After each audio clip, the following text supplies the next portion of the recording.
어떤 한 교회가 이 담임 목사님이나 부목사님을 청빙할 때에 그 요청하는 서류들이 있습니다. 일단 뭐 가장 기본이 되는 서류는 이력서일 것입니다. 그 이력서에는 뭐 여러 항목이 있잖아요. 이름, 나이, 주소, 뭐 가족관계 뭐 이런 것들이 쭉 기록되어 있는데 특히 이제 교회에서 그 사역자를 청빙할 때 가장 먼저 확인하게 되는 부분은 무엇이냐면 어디 신학교를 나왔냐는 거예요. 왜냐하면 이제 그걸 보면 대충 어떤 신앙관을 가지고 있는지, 뭐 어떤 성경관을 가지고 있는지 이게 확인이 되잖아요. 그리고 두 번째로 좀 중요하게 보는 것은 과거에 어떤 교회에서 사역했느냐, 이게 또 중요한 요소입니다. 뭐 예를 들면 뭐 이름을 들어보면 알만한 그런 뭐 유명한 혹은 뭐 그런 대형 교회에서 사역한 이력이 있으면 아무래도 이 청빙되는 것이 좀 더 수월합니다. 뭐 여러 가지 이유가 있겠지만 일단 뭐 유명한 교회에서 사역한 사람이라면 일단 뭐 검증은 된 사람이겠지, 뭐 거기서 아무 사람이나 썼겠어?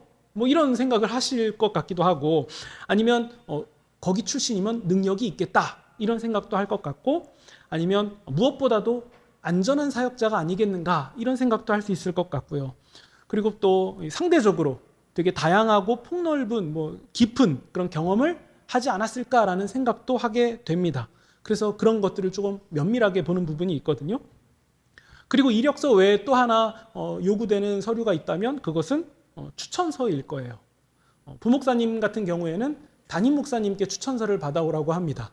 왜냐하면 가까이서 지켜보니까 잘 알잖아요. 그래서 담임 목사님께 추천서를 받아와라라는 말 자체가 너 이전 교회에서 사역 제대로 안 했으면 지원하지 마, 이런 어떤 장벽이 되기도 합니다. 뭐 혹은 경우에 따라서 존경하는 목사님이라던가 아니면 좋아하는 목사님께 추천서를 받아오라 뭐 이렇게 하는 경우도 있는데요. 근데 예를 들어 그 추천서가 아주 그 유명한 목사님께 받은 추천서인 경우에는 청빙 과정에 있어서 되게 상당한 힘이 되지 않겠습니까? 뭐 예를 들어서 어떤 교회에서 담임 목사님을 청빙하는데 뭐 사역 지원서가 많이 들어왔다고 해봅시다. 근데 그렇게 되면은 어떤 기준을 가지고 불가피하게 이제 서류를 좀 추려야 되는 과정이 필요하잖아요. 근데 그 가운데서 어떤 한 지원자가 제출한 서류에 그 들어있는 추천서에 그 추천서 작성인이 뭐 이름만 들어도 알만한 사람, 알만한 분 혹은 교계의 유명한 목사님이 쓰신 추천서다라고 한다면 그 다시 보지 않겠습니까? 누군데? 하고 이렇게 다시 보게 되는 부분이 분명히 있을 거예요. 물론 우리가 사회에서 자꾸 이 특권과 반칙 같은 것으로 눈살을 찌푸리게 하는 일들을 많이 봐서 추천서라는 말만 들어도 뭔가 좀 그 부정적인 그 불편한 정서가 있는 것은 사실인데요. 근데 이 추천서라는 게 본래 나쁜 것이겠습니까? 그건 아니죠. 뭐 예를 들어서 여러분들이 뭐 대한민국 저 땅끝까지 이사를 갔다고 한번 해봅시다. 그럼 거기서 우리 교회까지 오시는 것은 불가능한 일이잖아요. 그러면 그 지역에서 한 교회를 선택해서 다니시게 되겠죠. 그러면 그 교회에서 이렇게 쭉 다니시다가 뭐 한 5년, 10년 쭉 다니셨는데 이제 목사님도 은퇴하시고 새로운 목사님을 뽑게 된다고 해봅시다.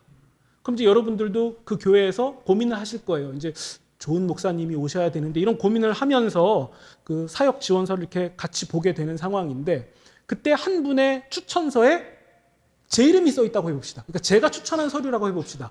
그럼 저는 유명한 사람은 아니지만 여러분과의 관계가 있기 때문에 누군데 이 사람 하고 다시 보게 되지 않겠습니까? 그러면서 저한테 전화를 해서 뭐 확인하실 것 같기도 합니다. 그냥 써준 거예요? 진짜예요? 이렇게 물어보실 것 같기도 하고. 그러니까 저와 관계가 있기 때문에 그 추천서에 힘이 생기는 거잖아요. 그러니까 추천서라는 것은 그런 힘이 있습니다.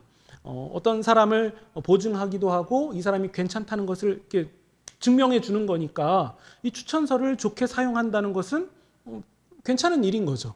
그런데 오늘 우리가 읽은 이 고린도후서 3장을 보면요, 이 추천서로 인한 어떤 문제가 있었다는 것을 확인할 수 있습니다. 당시 이 고린도 교회에 침투해서 잘못된 것을 가르치는 거짓 교사들 혹은 거짓 사도들이라고 불리는 자들이 있었거든요. 근데 이 사람들이 예루살렘에서 어떤 유력한 인사들로부터 추천서를 받아서 왔던 걸로 이제 상황이 추정이 됩니다. 물론 그들이 고린도 교회에 와서 자신들이 받은 추천서를 보여주면서 내가 이런 사람이다라는 것을 확인시켜 주는 것은 좋은 겁니다. 뭐 자기가 안전한 사람이다, 그냥 나 그냥 와갖고서는 아무 소리 나는 사람 아니다. 이런 것을 증명하는 과정은 어떻게 보면 필요한 거죠. 근데 문제는 그들이 그 추천서를 가지고 이 교만한 자리까지 갔다는 거예요. 그러니까 한 문장으로 바꾸면 이거죠. 바울, 너 추천서 있어? 너가 개척한 사람인 건 알겠는데 추천서 있어? 누가 너 보증해줘? 그러니까 이런 상황이 벌어진 거예요. 근데 바울이 이들을 향해서 거짓 교사다, 거짓 사도다라고 말하는 이유가 있습니다. 그것은 우리 2장 17절을 보시면 2장 가장 끝절인데요. 이 사람들이 하나님의 말씀을 혼잡하게 만들었기 때문이에요. 바울은 이 사람들이 말씀을 혼잡하게, 하나님의 말씀을 혼잡하게 만들었다라고 표현하는데, 아마도 추정해보면 이 당시에는 그 사람들이 많이 모이는 시장 같은 곳에서 그 주어들은 지식을 떠드는 철학자들이 있었거든요. 그래서 그런 것을 통해서 적선해주는 돈을 받고 또 주어들은 지식을 가지고 또 사람들이 많이 모인 곳에서 떠들면서, 그러니까 우리로 따지면 강연한다고 해야 되나요? 그런 어떤 강연 모임을 만들어서 돈을 받는 그런 떠돌이 철학자들 혹은 말쟁이들 뭐 이런 사람들이 있었는데, 아마도 거짓 교사들이 하나님의 말씀을 그런 식으로 사용한 게 아닌가라고 추정이 됩니다.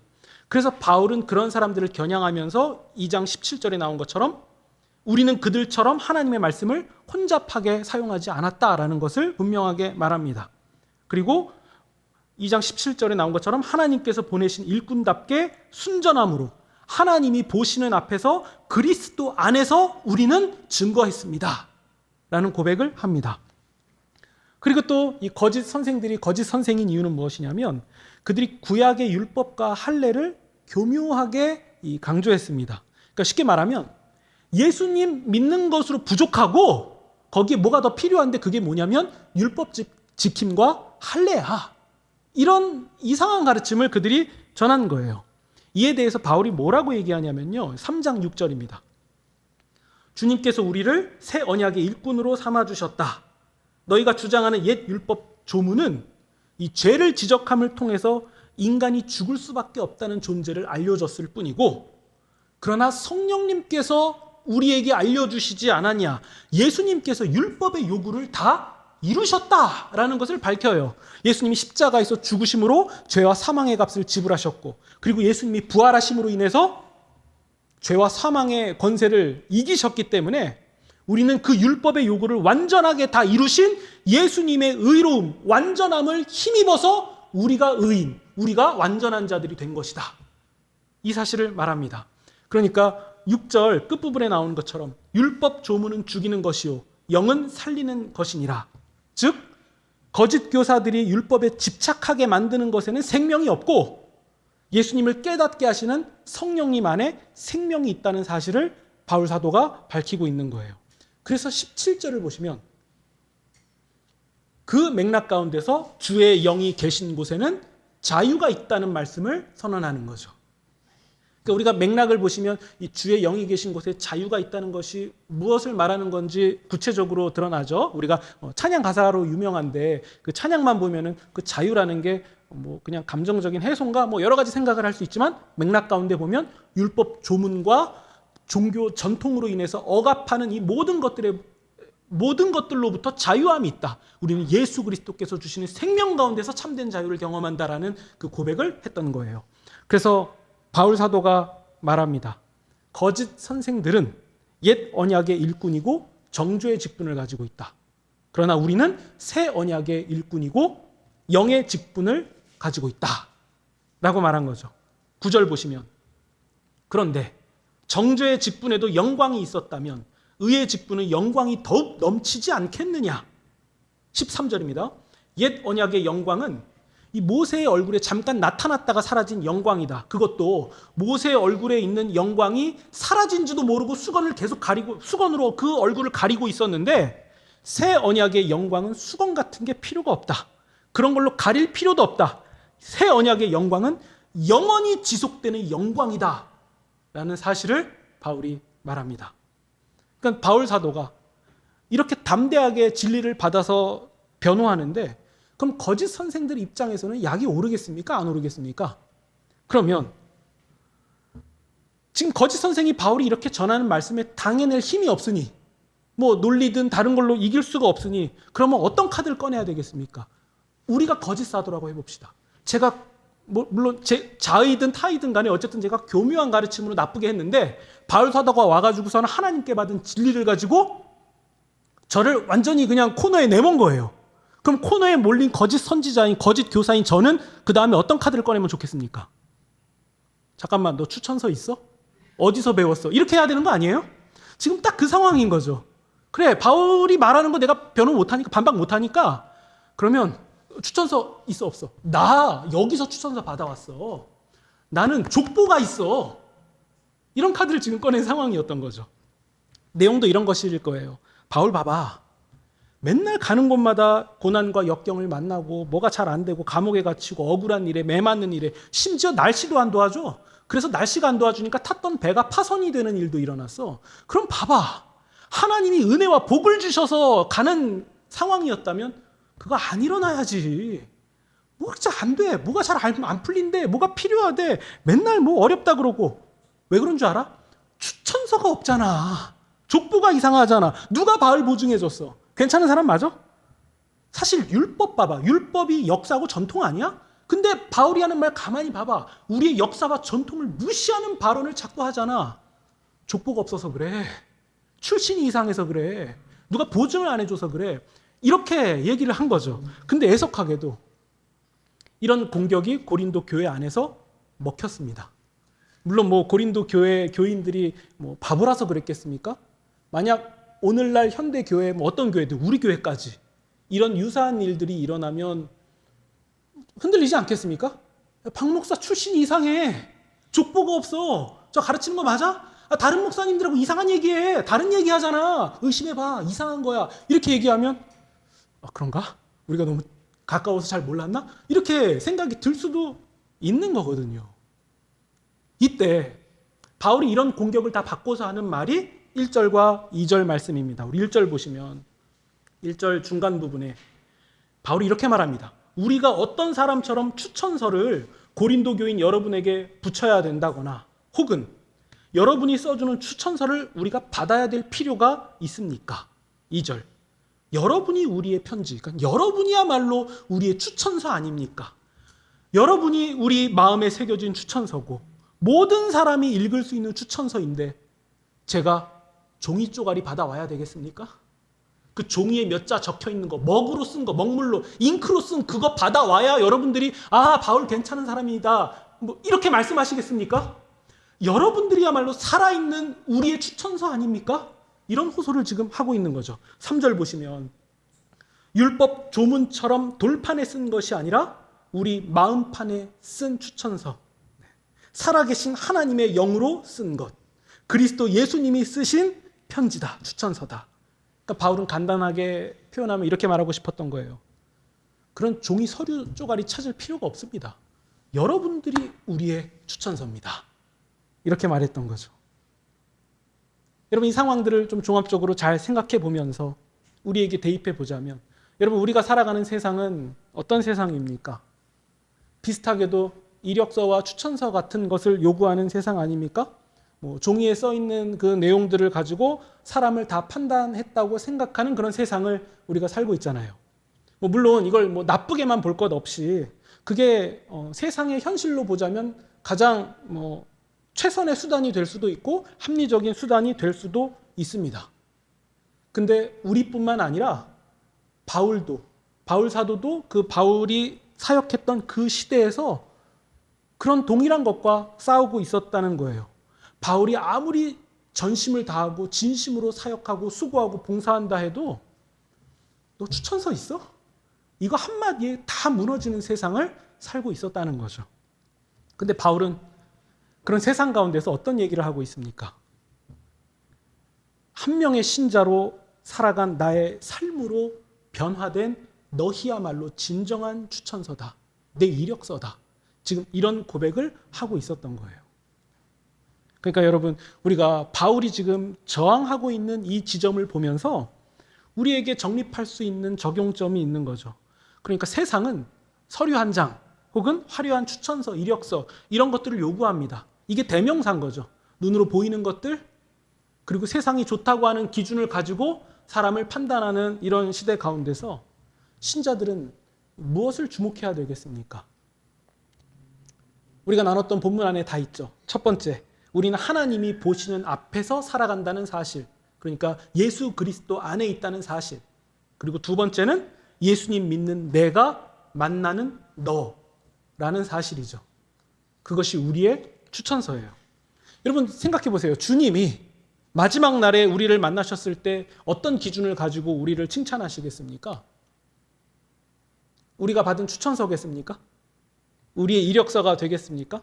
저는 오늘 본문을 보면서 예수님이 말씀하신 한 가지 이야기가 생각이 났습니다. 그게 뭐냐면 부자와 나사로 이야기예요. 우리가 너무도 잘 알고 있죠? 부자야말로 증명된 제대로 된 추천서를 받은 사람이라고 말할 수 있어요. 이런 표현이 나오거든요. 그는 날마다 자색 옷과 고운 베옷을 입고 호의호식했다. 네. 그것만 딱 봐도 부자가 어떤 사람인지 드러나는 추천서가 되는 거 아닙니까? 당시 세상 가운데서는 완벽한 추천서를 받은 것과 다름이 없죠. 그런 옷은 아무나 입는 시대가 아니었습니다.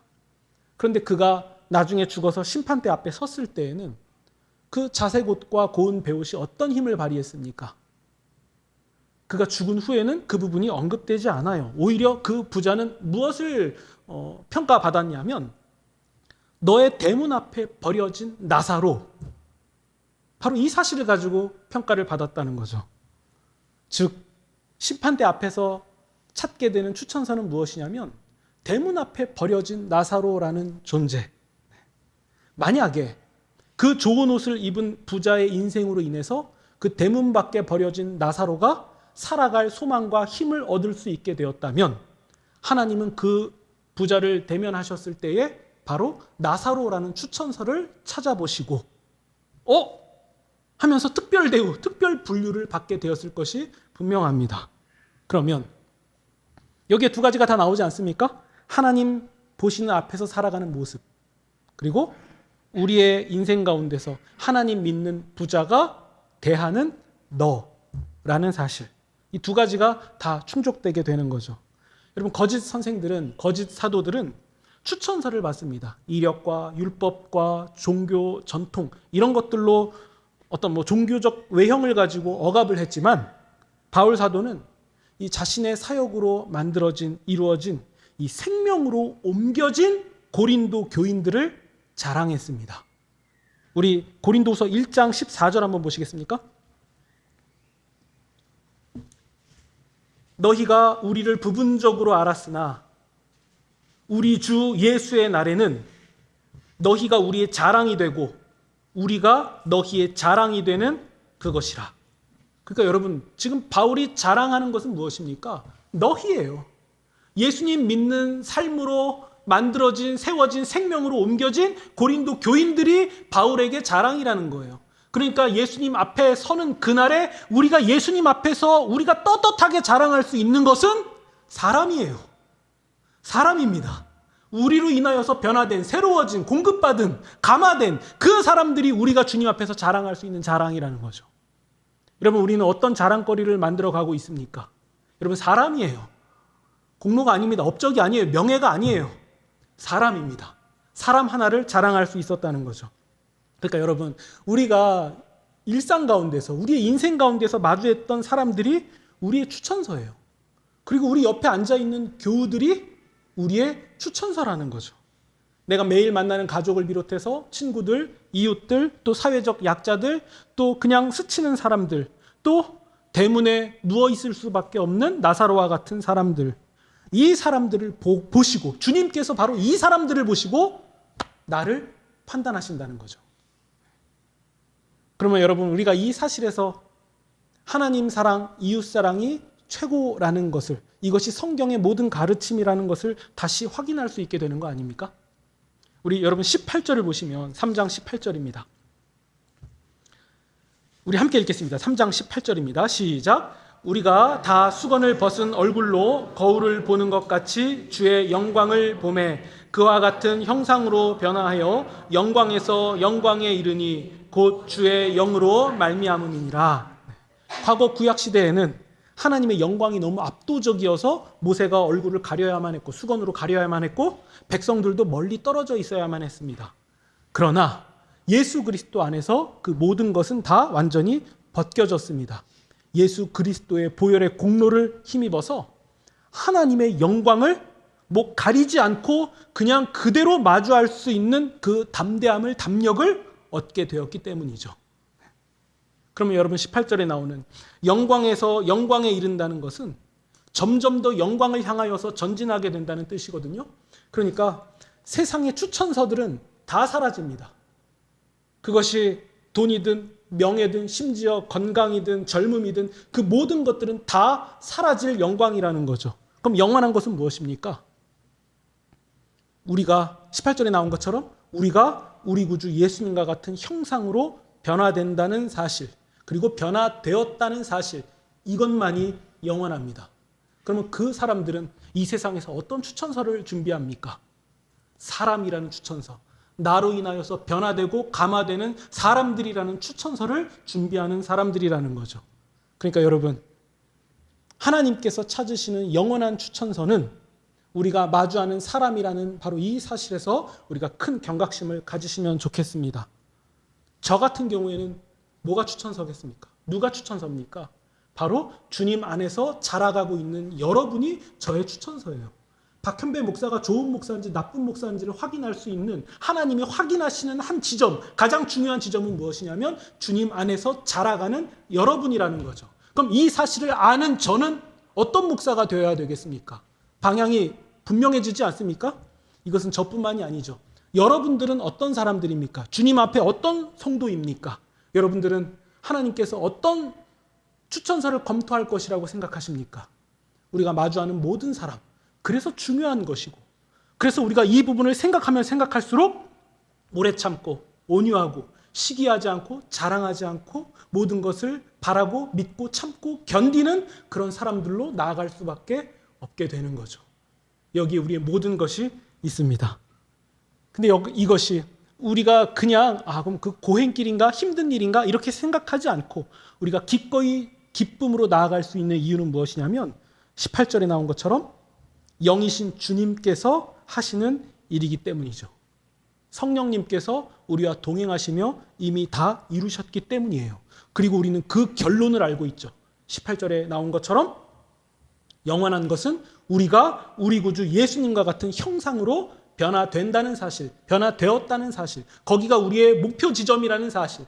그래서 여러분, 우리가 결국 우리가 함께 대면했을 때에 우리는 우리의 모습을 보는 게 아니라 우리를 통하여 예수 그리스도를 더욱 분명하게 확인할 수 있게 된다는 사실, 이것을 한 단어로 바꿨을 때 구원이라고 말하고 있었던 겁니다.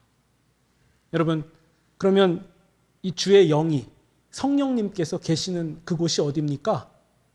성전이고, 예수님이 죽으시고 부활하신 이후의 성전은 예수님 믿는 우리입니다. 고린도 전서에 나오지 않습니까? 성령께서 거하시는 우리가 성전이죠.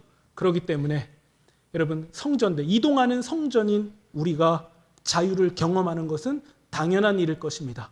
그 자유는 율법 조문, 종교 전통 혹은 그 외적인 썩고 더러워지는 그런 요소들이 아니라 우리 안에 계신 성령님께서 이루시는 일들, 참된 자유, 예수님이 이루신 완성, 바로 그것이죠. 우리가 바로 그 참된 자유를 다시 한번 깊이 경험하시면서 사람을 대하여 새롭게 나아가시는 그런 저와 여러분이 되시기를 우리 구주 예수님의 이름으로 축원드립니다. 아멘.